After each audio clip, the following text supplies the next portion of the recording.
As you probably all know, or well, don't know by now, I am a big fan, of course, of electoral reform. I think there are many paths to go on it. Um, as much as I have said before, I want to sort of change the Westminster way that we elect MPs. I think that would be great if we can change that. I have said before, I think there is an even bigger, better, juicier target, and that is, of course, the House of Lords. Uh, you'd be surprised about the cross-party support that would actually have. And that is what I want to sort of touch on with today's piece, because getting electoral reform isn't just a single party issue. It is a really good idea to have on this a cross-party consensus. And there actually is, at the moment, a all-party parliamentary group based on that, on making and improving the system, to changing it, to getting electoral reform. So that is good. That is the type of thing we want to see. And that includes, believe it or not, even the Conservatives, because traditionally, very, very much so, the Conservatives were very, very against any type of electoral reform. Now, with the recent general election, that seems to have sort of changed a bit. And the movement in the Conservative Party for electoral reform seems to be gathering pace, which, as I've said before, is good, because you need this type of movement not only in Labour, the Lib Dems, but the Conservatives as well. If you are to really achieve electoral reform, you need all parties on board. So it is very, very interesting to see today in Conservative Home a piece advocating why Conservatives should be embracing electoral reform. And again, can't stress enough, this is good. This is really good, because I've said this before.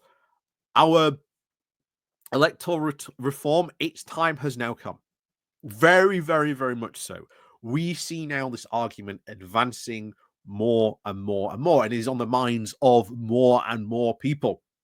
So this is good. This is the type of thing you want to see if you really want to achieve electoral reform. So we're going to have a look at this today, see what the conservative view is of electoral reform, what type of system they might want to change it to, and how we should probably maybe be even approaching people like this who have the idea and say, yes, electoral reform, let's go. So, as always, before we do get on into this, please do remember to click on the like, share, and of course, subscribe button, of course, down below. There are links to my Patreon page, the one-off donation link called Buy Me Coffee, the YouTube thank you button, the YouTube membership page, all that good stuff, all that stuff down below. Thank you very much for all the support you guys show. And of course, as always, let's crack on into this. So, this, of course, comes from Conservative Home about this. And this is very, very much so. Again, as you can say, conservative pragmatists should embrace electoral reform. So, let's see what he's got to say about this. So, the received wisdom in the Conservative Party is that we have now long been the primary beneficiaries of first past the post electoral system. That was, of course, true for much of the past 4 decades. But received wisdom can obviously now quickly become very much outdated orthodoxy as political realities shift. And that is what we are witnessing now, which is, again, really good, because this has been the hardest party, generally the hardest part of party and group of people to get to see the first past the post no longer suitable for us.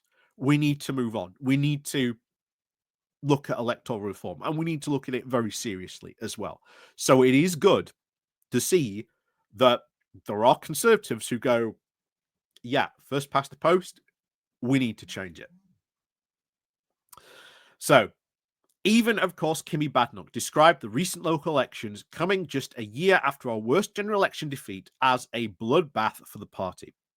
For the first time now in over a century, a party outside the traditional two broke through under first past the post and received the system's winner bonus. The analysis from Electoral Reform Society showed that Reform UK gained about 40% of council seats on just over 30% of the vote, a nearly 10-point seat bonus. In contrast, the Conservatives won just under 20% of the seats on a 23% of that share, suffering a 3.5% penalty under first past the post, which is again very true that even you can have systems like this, the Conservatives seem to do well, but they get punished under a first past the post system just because of how it works. This is something that the argument that probably needs to be explained to the Conservatives that, hey, you've been a big beneficiary for this now, but now you are now seeing what it looks like to be on the receiving end of it, which makes Conservatives seemingly now, as he is trying to advance here, a lot more amenable to, to this argument, to changing the voting system, to generally looking at proper electoral reform. This, of course, stands in stark contrast to 2013, when the very same councils were, of course, contested and the Conservatives enjoyed a 10-point boost in seats, while UKIP suffered a 13-point penalty. The headline figures, of course, were concerning enough, but the picture becomes even more alarming when we look at individual council results. And like I say, you've got to understand turnout in these council elections was awful. That was a big factor in it as well. So in Kent, a traditional Conservative heartland, we won 53.6% of the seats, with just 36% of the vote in 2013. And in 2021, we increased that to 76% of seats on 48% of the vote. And by 2025, we were then reduced to 6.2% of the seats, despite securing 21.9% of the vote. Meanwhile, Reform UK won 70% of their seats with just 36% of the vote. An extraordinary distortion in our former stronghold. And again, on the first past the post, they won all those seats just on 36% of the vote. Now, that was also a turnout thing as well, because 70% of people in Kent did not turn out to vote, which is, again, something you should be bringing up, I feel. But again, he's also not wrong bringing up the fact that, this is a massive distortion when you look at the previous results, when how much you won, how much percentage of the seats you won, based on the percentage of your vote. Again, this is why we need to change our system. And not just bear in mind our Westminster voting system. This is local election stuff. I think we should be looking also at local election stuff. We've seen, of course, them now revert the mayor's choosing of the elections from first past the post back now to was it split choice voting, ranked choice voting? I can't remember exactly what it is now. So that is good. At least that is good that has been undone by Labour. Something that Conservatives sort of changed because they were hoping that they would win more seats and they changed it. So that is at least good to see. But that, I think, does need to be brought now to council elections. Could we see it the next one? Maybe not. Maybe not long enough time frame. But again, something we should be thinking about. So in marginal areas, of course, like Lancashire, a long competitive between the Conservatives and Labour, we would, of course, typically expect to gain around an unpopular Labour government. Yet, back in May, we just won 9.5% of the council seats on 21% of the vote. Reform UK secured an outright majority, winning 63% of the seats on just 35% of the vote. Again, none of that really makes a lot of sense, that you can win that amount of seats just on 35% of the vote. This pattern also now continues elsewhere. In Oxfordshire, the Blue Wall area, where we've now historically been very strong, but where Remain voters were very high in the EU referendum, The right-wing vote was then evenly split between the Conservatives at 21% and Reform at 17%. This then enabled the Liberal Democrats to win an overall majority at 52% of the seats on just 30% of the vote. So, again, bring up all these arguments. Look at the amount of seats they won. Look at the amount of vote share they won that on. Doesn't seem very fair at all, does it? We must, of course, recognize the scale of what is happening. Our party is now being punished by the very voting system we once championed. This is no longer an anomaly. This is now becoming a feature, not a bug, of British politics. The latest projections for a general election in YouGov's most recent NPR poll have us coming fourth with 46 seats, roughly around 7% of the seats on an 18% of the vote, behind the Lib Dems, who would get 81 seats on 15% of the vote. The warning signs are, of course, very clear. In Canada, the Conservative Party was reduced to just 2 MPs in 1993 under first past the post, when a credible right-wing challenger, also called Reform, and consistently emulated by Nigel Farage, emerged. We can, of course, avoid this fate, but only if we are abandoning our historic attachment to first past the post and support a proportional voting system for Westminster, one that, of course, ensures our vote share is now fairly translated into seats.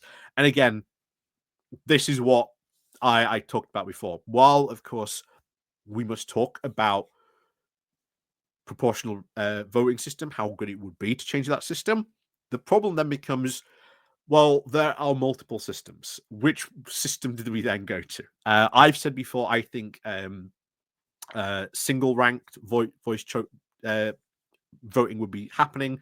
So basically, for a candidate to win, they would need to secure X amount of the vote.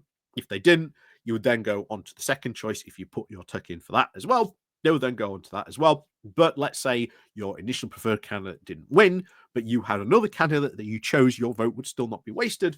They would go on to another. This might mean that you could, I don't know, maybe have the Greens, the Lib Dems, etc., as your first choice, and then as your second candidate, if they do not meet the required amount to sort of continue, you can go, well, Labour, the Conservatives, etc., etc. Pick your party for your second choice, and then of course your vote is still not lost.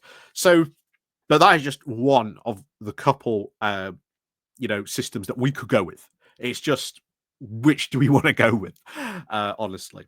And I think this is where all these different groups really now need to come together and start saying that's what we want to go with. And it's just what point do they get together and start doing that? So anyway, back to this. So centre-right parties have, of course, long thrived under proportional systems. In Germany, the CDU has now constantly led governments under mixed member proportional representation. And Angela Merkel's 16-year tenure is, of course, a model for centre-right successors under PR. In New Zealand, which switched from first past the post to the additional member system back in the 90s, and an alt-right coalition is now currently in power, using a version of the very same system we already employ in Scotland and London. Of course, every new legislative body created in the UK in my lifetime is, of course, elected under a proportional system. Even in Scotland, they have changed local government elections to PR. Conservatives introduced proportional representation in Northern Ireland. It is very much time we showed that we are a progressive party that we have always claimed to be. Meanwhile, public opinion is now moving decisively in favour of change. This is the big one. Most recent British societal attitude surveys show support for electoral reform at Westminster, with 60% of people now in favour. Particularly striking is the rise amongst Conservative voters, with a majority of 52% now backing reform, compared to just 24% back in 2023. Looking, of course, at our own history, backing electoral reform would, of course, be a very pragmatic Conservative step. Many of the major electoral reforms of the past 2 centuries were enacted under Conservative prime ministers, from Disraeli to Baldwin. They recognize when political tectonics have now shifted and have now had the foresight to adapt, shaping reform rather than, of course, being overtaken by it. The clear sight and understanding is, of course, how electoral politics then evolves And the pragmatism then to respond has now been a cornerstone of our party's unrivaled electoral success over the last 2 centuries. It is time we rediscovered those instincts once again. Again, I hope that they would. He's not wrong on that. The Conservative Party has changed, however, it's not this time. But yeah, it would be interesting to see, can they actually change? Can they really go and support electoral reform? It would be very, very interesting to see. But it is good to see, as was mentioned there, and as was you see there are more Conservatives now in favour of electoral reform. That is good. That is the type of stuff we want to see. Remember, if you want electoral reform, you've got to have a cross-party movement. You've got to have it across all parties to say, we want electoral reform. This is what we want to go for, and change that system. And what system exactly is it do we want to go for? So I think that is good. I think that is a very good step forward. I think it's very promising. The fact that you see now that movement again rising in the Conservative Party, as I've said, getting electoral reform will require a very much a cross-party consensus. And I think the more cross-party consensus you have on wanting to change the electoral system, I think the better it will do. So we just now really need to start having the conversation, honestly. But there are movements again in pretty much all parties to have a look at that. The only party where it actually isn't is Reform, but I wonder why. So as always, let me know what you think about all this, as always, and yeah, we'll see you all next time.